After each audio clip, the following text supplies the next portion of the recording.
Hi, Andrew from Gamosity here, and I would like to reintroduce one of our favorite games in our whole collection, and that's Herbaceous by Steve Finn, Eduardo Baraf, and Beth Sobel.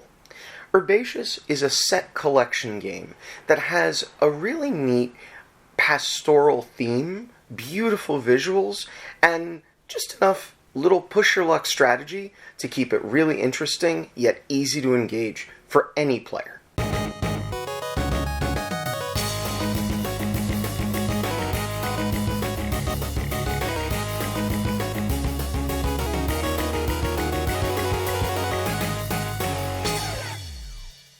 The gameplay in Herbaceous is delightfully easy to explain. On your turn, you will draw a card. It's one of the different herb suits, and you will decide whether that card goes into the community garden or into your private garden. Now, the interesting decision point is that you then draw a second card, and whichever location you didn't place in, that card automatically goes there. The goal of the game is to pot herbs into your 4 herb pots, and each of those pots scores a slightly different way.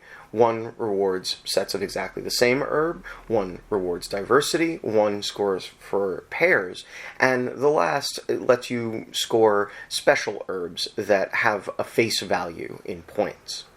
What's great about this very light strategy is that it's actually kind of a push-your-luck mechanism. You see, the herbs that you add to your private garden are yours, and they just sit in your supply waiting to be potted. The herbs that get added to the community garden, however, can be scored by anyone, because at the beginning of a player's turn, before they draw cards, they can choose whether it's time to pot herbs. If that's what they decide to do, they choose one of their 4 scoring pots that hasn't been scored yet. They then collect as many cards from their private garden as they want to add to that pot, and can also collect cards from the community garden. So as cards get added to the community garden, everyone is sort of eyeing it, being like, oh, there's a lot of dill in the community garden, and am I going to let it go around the table again to see if maybe more cards get added to it before I pot this dill and hopefully get it before another player decides that they're going to capitalize on what's available there and score it. The other interesting bit of strategy is that each pot can only be scored once per player. And so once you make a big set and say, I'm going to score that, you grab all of one suit from your private garden, grab all of that suit from the community garden, stack those points in that pot. It doesn't really matter if you get another big set growing or if there's another big set in the community garden. You can't score those points again. So it's all about when is the right time to take your scoring action, while keeping in mind that every other player is making that calculation too. We simply love this game. I really truly feel like Herbaceous is a game that basically anybody can enjoy, and I've routinely brought it to game nights, and even when visiting family. My in-laws absolutely love this game. It's the kind of thing that anybody can engage. Those simple but thinky strategic decisions, where to place an herb, when to choose to score, are straightforward enough that anybody can grasp them, but they give you enough to think about that the game is engaging, even though it is not a long, drawn-out, complicated experience.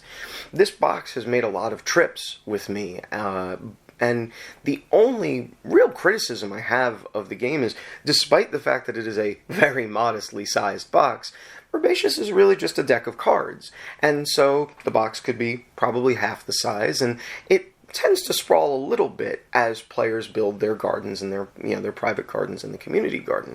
So it's a game that I am happy to take anywhere with me, and I can set up anywhere that we've got the table real estate. But I have always wished it was even more portable, because I think it can be enjoyed anywhere by anyone. Which is why I was really, really excited when Pencil First Games introduced Herbaceous Pocket Edition. I was super happy to back it, and full disclosure, we also got a review copy. Herbaceous Pocket is herbaceous in your pocket. Everything about Herbaceous Pocket is smaller, except the gameplay. It's the same game, and it it gives the same sort of enjoyable, thinky but relaxing experience of where to put cards and when to collect your sets.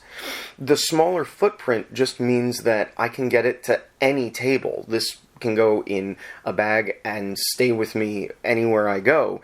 And while both games feature a solo mode that is excellently designed, the smaller nature of Herbaceous Pocket Edition means that I can truly play it basically anywhere, and its solo mode makes it a really great solo filler as well.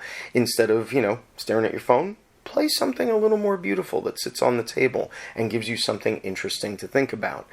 Overall, this is like a really perfect distillation of a game that was excellent into a package that's super portable and perfect to take with you anywhere to play with anyone.